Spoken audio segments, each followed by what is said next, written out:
Hello everyone, it's Thierry from Sabotage here. So to end the year, we wanted to do a Q&A with questions from the community. And basically you guys really showed up. We have way too many questions. So we picked around 25, maybe closer to 30. And I'll just be going through them. Unless maybe Sklut wants to host this. No. All right, first question.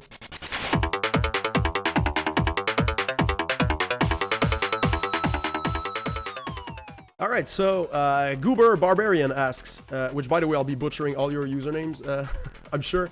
So he asks, how are you today? I'm doing good, very much, thank you. We had our Christmas party on Friday night. It got pretty festive, especially with the news, that we got the Game Awards. So, but yeah, we all got over it over the weekend, and now we're back to work, and all is well in the studio. So then we have a failed positive who said, are there going to be more future big content editions after Picnic Panic? Gotta get that one out of the way. Smiley face. So Picnic Panic is an experiment. The idea of going with a free DLC was that we wanted, the game, we were kind of like blessed with a good reception, and so we're afloat, and as we work on maybe bigger things for the future, we kind of have some spare time to also support and add more content to the Messenger. So we wanted to try this.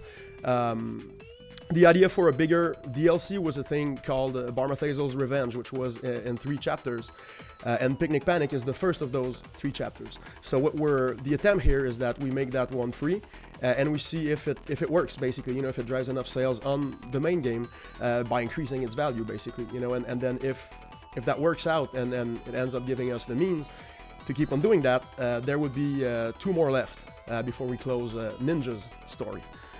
So there you go. We don't know yet, but we'll see how it goes with Picnic Panic. Then we have Detective Soleil who asks, will there be a way to fast travel to Ninja Village so we can access the Picnic Panic DLC more quickly? Actually, fast traveling there is the only way to start it. So it's through the Scrying Orb. So exactly with the same condition that you have at the moment, which is if you collected at least 4 music notes, that's when the Scrying Orb activates. And then it just gives you, the Mist of Time are shifting and all that. Once Picnic Panic releases, it will be the entry point to playing that scenario. We call it a scenario because it's a linear, self-contained thing. So you start it from the orb, and you choose to go on that adventure, and then it teleports you to the Ninja Village directly, which you can't exit to the right. You can just go to the docks where you will leave for the adventure. So that's how the flow goes there. Part of that idea is that, tacking things onto a Metroidvania world, can get tricky. We thought the balance was fine there. And for additional content, maybe it made more sense to just add linear levels, So the Scrying Orb is basically our entry point back to the previous points of having up to 3 if it all goes well. So they will all start from there. So next we have J. Rife. Whoa. That's from Twitter. How many new tracks will there be on the DLC? And assuming at Rainbow Dragon Eyes will be composing the music, Rainbow Dragon Eyes will be writing music for us as long as he cares to do it. We have a very obviously very good thing going on. We're very good friends at this point, and on either side, none of us see that relationship ever ending, actually. So yes, he is very much working with us still. For everything that we have, planned for the future. So the DLC will be 3 levels. So also 3 boss fights, so you can expect each level to have a track, each boss fight to have their own track as well. Maybe a few things around them, like a specific cutscene that is more important. Maybe it would have its own bit. We'll see. That'll be up to him, but for sure you can expect at least 3 solid new level tracks and 3 solid new boss tracks. All right, then El Caldo 17. Can we get the Messenger in Smash Ultimate? I don't think we can, but we would love to. Obviously, no, it's that would be huge. But I have no idea how that works, or if that's even possible. We know that Shovel Knight managed to get in there, but it's a pretty unique situation that the game was a really massive hit, over more than one console generation, and over time it ended up happening, so we're certainly willing to do it, but we're not clear on even how to open that channel, but so feel free to reach out or start a petition or whatever. We'd support it, that's for sure. All right, so then we have PJ Salt Waster %. What are Ruxton's origins? Why did he decide to become a bad boy? I think you'll have to play the DLC on that one. Yeah, I'll leave it there. So then we have Soleil again. Why is the Western hero pink in the files but yellow-brown in the game itself? Most of the other sprites are their normal color. I'm gonna need backup on this one. Mick? Hey, Mick. Alright, so Mick, how does that work? Hey, so yeah, basically, I'm small. So basically, the Western hero is pink because in this part of the game we use a palette swap kind of thing. So to make it brown, we had to make it pink. So it's That's so just but it's the thing. Get closer to the mic. So it's the thing of the lookup tables, right? yeah. Where the character is a basic color, and then every pixel is reaffected to Another color. to whatever's on the other palette, right? We can probably exactly. link some visuals of how these assets go. With textures. I think that's how we handle the hurt effects on enemies Yeah. as well, right? In 8-bit, yeah, also. So how they blink when you hit them, that's also that's exactly how it's made. And so why would we have that in the Ninja Village then and not any other levels? Because in the Ninja Village we have like all the whole cutscene where it goes on fire tonight. And Oh, right. Yeah, this whole level is palette swap. So because of that transition to the night, the day lighting was the different one. Yeah. So that's why we use that. yeah, Okay. exactly. Well, there you go. All right. That's your answer. Thanks, Mick. Bye bye. All right. Moving on. All right. So we have at Gargle Flumpian who asks, would you rather work on a sequel or a new IP? You make it sound like it's mutually exclusive. I'll think I'll skip that one. All right, then we have Sabo Virus. So that's G Virus. That's you, right? So any other mechanics and or weapons planned to be added with the next DLC or any future ones? We're pretty happy with where Ninja is right now. You know, with the moveset and all of that. Everything combines really neatly. With that being said, every single level should have its little twist. Its own gameplay ingredient or its own novel way to interact with the environment, so maybe building a separate level where we teach a new gameplay and then we use it, we challenge it, and then we're done with it, you can think of that, if we have the level with Manfred, things like that. It's kind of like we're more interested in what serving of that is interesting, because we don't want to go and break, the main game, or change all the strats that speedrunners are using and things like that. So I'm pretty sure the character will stay where he is right now, unless there's an official update to something that makes sense across the game. So then we have Vasco's who is asking, why is the tea leaves fetch quest so incredibly tedious? I guess because I'm a flawed designer, but to be honest, it used to be even worse because the Ninja Elder wouldn't give you the seed until you had discovered the Dark Cave's entrance. So the flow was that the Prophet would send you to discover the Dark Cave, which you couldn't do anything once you entered. And then that would let the Ninja Elder give you the seed. So there was actually one extra tedious step that was removed. So maybe we can add that so that then you can be happy with the canon version. So alright, then Star Fox. If you guys were going to do another game, what genre would you go for? What kind of setting? If that's too much, what kind of thematic, philosophical content would you guys want to tackle in the future?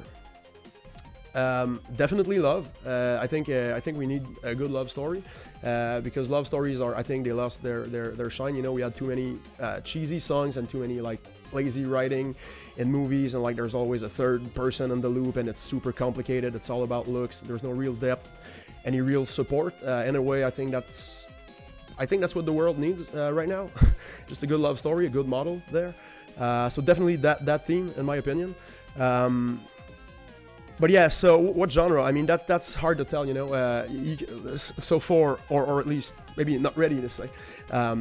But Sabotage is, our tagline is retro aesthetics and modern game design, and the journey that we like to do, certainly for me as a game designer, but also the whole team is going through, these retro games and kind of getting into this pruning process of what aged well, what didn't, what can we, rethink or polish or whatever to make them makes sense in a for modern gamers. And so you can think of the Messenger as the Sabotage treatment, on the retro action platformer, and now we can do the Sabotage treatment, to the beat 'em up or to the beat 'em up, or to the racing game or to the first-person shooter. Well, maybe not so much, but so the idea is that regardless of the genre that we pick, the main thing that we will go for is what we're interested in our dev mindset of what we want to tackle as a genre to give it our treatment. That's all I can say for now on that. So we have Elfboy Hobez. Aside from the obvious Ninja Gaiden, what other retro titles or franchises did you take inspiration from when making The Messenger? I don't know that it's when making The Messenger specifically. It's more that games that have an impact on you kind of bleed into everything that you do. It can be morals you learn from important NPCs, or it can be a good story you still like to tell. It can be worlds you like to go back and hang out in, and you try to kind of like distill that feeling and reproduce it in some way. So aside from Ninja Gaiden, really big inspirations, I have to go with, Chrono Trigger is the biggest one, Super Mario RPG, Mass Effect 2, the first Monkey Island, and I guess River City Ransom. So that's a top 5 or 6, I guess. And then, follow-up question by Elfboy Hobez. Given the ending that the shopkeeper is telling the story to another messenger, does that mean the story is entirely fictional? No, all of those events actually occurred. Surely, if we truly did break the curse, there would be no more messengers to tell the story to. Right. That one is complex, and I think that's maybe more a question for the archivist directly. But basically, there's multiple reality and multiple timelines, and just because a specific timeline got rid of the curse, it doesn't mean that it's the one reality that should be made canon, because it's not necessarily the one that produces the least amount of suffering for the biggest amount of human beings. So there's deeper things going on in this world, and we basically have one character pulling the strings and trying to solve it all. But you're gonna have to stay tuned on that one. Then we have Dustbox Falco. Is there any plans set in stone for what the studio will be doing after The Messenger and its DLC? Or even just ideas that are floating around? Yes, I'll just say yes. Dustbox Falco again. How did you feel about critics saying that the Metroidvania aspects of the game were poorer than the linear section, start of the game to end of Underworld, and will that influence any future content that you're gonna make for The Messenger? So as I said earlier, we'll be going linear for the Picnic Panic, and if there are other content updates as well, mainly because the way I like to approach game design is that nothing should be a gimmick, and so the reason why we had a Metroidvania portion to the game was that your job was to set the world straight, and you can't really do that by going from point A to point B. You have to analyze and cater to the world and find its problems and solve them, and kind of like by investigating yourself and finding your own way of doing that, and this way you kind of like restore harmony, if that makes sense. And so it wasn't like, hey, let's make a Metroidvania just because they're fun, it was really because it supported the story that we were telling. Now, in the case of Picnic Panic, there's no need for that because it's basically a rescue mission. And so, but as far as the critics go, though, to not to dodge the question here, I don't. Maybe we missed a few of the critics, but what we felt in the response was that some people just happened to be more into linear games, and then they were like, oh, that's when it stopped being the type of game that I prefer. And we feel it's kind of 50-50, that others were like, oh no, you gotta play until it gets good, and that's by the time it's a Metroidvania that they really started liking the game. And so it's kind of like it's a sort of a mixed reaction. But to your question, I can see that maybe we need to target a specific user base, and maybe going full on linear to full on Metroidvania is kind of like you're bound to lose a few people. Maybe kind of like when Final Fantasy 13 opens up, you're like, wait, I was kind of used to just my catwalk, at that point. So I don't know. We probably want to rethink, how it really blends together into proper pacing. But it doesn't feel like it was a mistake, at least on our part. So then we have Kame Senin, who says, what is the thought process for bringing something like The Archivist into existence? To be more clear about what I'm trying to get at, you clearly have some very good strategies and are keeping us enthralled through the Twitch and Discord theatrics, utilizing the shopkeeper and the archivist characters respectively. But what made you decide to take this route, and how far ahead of schedule are you in planning these types of things? Very far ahead. I'll just put my ARG hat on for a few minutes. The archivist recruited us to tell stories. The archivist is basically an immortal being who is cataloging all the events of that world. And the first step to his grand plan was that he needed messengers. He needed to expose people to very specific things that the ninja has seen. And so it's the first step to a bigger call to action. I gotta leave that there for now, unfortunately. But stay tuned for sure. There's more where that came from. So then we have Joof. Anyway, this person. What is your favorite speedrunning category from the Messenger, and why? Well, for me, it's any percent, no out of bound. I mean, just because I like to see the whole. I like to see every level, all the content, you know. And also because the routing, like I think the second one would be well, definitely no out of bounds, you know. But the 8-bit run is pretty cool as well. But I think with the second quest and all of that, seeing like all the routing that goes on and how the path was optimized, you know, it's really cool to watch. So yeah, I think that would have to be. So yeah, any percent, no out of bounds. And then Soleil again. How do you pronounce Barmathazel? Well, in French we say Barmathazel, but I guess it's Barmathazel. And then Sage goes. They'll just read the question and be like that. So yeah, I guess bonus points to Sage here. Then Goober Barbarian is back with how old is Sabo J Lux? Well, let's ask the guy, Jean-Luc. All right. What's up, Jean-Luc? Hey guys, So our ninjas want to know how old you are. I'm 37. Wow, you're 37 and just drawing pixels. Yeah. Living the dream. All right. Thanks, Jean-Luc. All right. Next question. All right. So Nothing As I wants to know, if I put $100,000 in my sink in real life, will I get the dog icon? I don't think you will. Though if you do it and send us a video of that, we'll gladly send you a print of the dog icon. Then we have Crazy Theorist, Spider Ben B, boxers or briefs? I mean, I gotta say boxers because the answer to anything or briefs is never briefs. So then Soleil, are Phobkins named from birth, or is their name chosen later when they learn what their fear is? So the backstory that wasn't explored in the game because it was just, you know, like too much dialogue and really didn't contribute much to the story was that the Phobkins, they are named from birth. And it was a moral on how people let themselves be told who they are, you know, and so they're given a name and there's like, no, this is what you fear, you know, never get close to it, and they learn to fear that, you know, even though they don't actually fear it. And so that was the idea, was that maybe eventually they can get free of that, you know, by realizing that they, you know, by challenging, you know, their assumptions and their worldview, basically, that was forced upon them. So yeah, you know, the moral behind that was that, you know, you can, the power of thought, you know, we seem to only be able to apply it when it's to create negative experiences for ourselves, you know. But yeah. So then we have R. Chirino, who asks, what role does Devolver play in marketing, decisions to port the game to new platforms, etc.? Well, so the Devolver, so they're our publisher, right? So they really helped us piercing markets, which we couldn't really have done that without them, you know.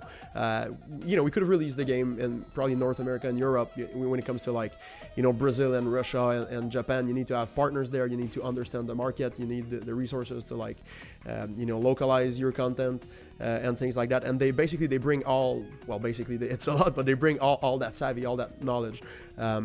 and also when we do events, they really take care of most of the planning of the booth size that we will have, and the props, so that the thing is really cool with art in the background and lights and things like that. So they really do most of, outside of developing the game, they do a lot of stuff around it to make sure that there's eyeballs on it, basically, and they also advise us, when there's a sale or when there's a timing to market something different, like hitting another platform and things like that. They play a big role in all those discussions. So yeah.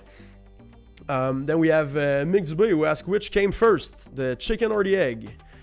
I'm assuming the shopkeeper extensive knowledge of time and space can finally allow us to know the truth.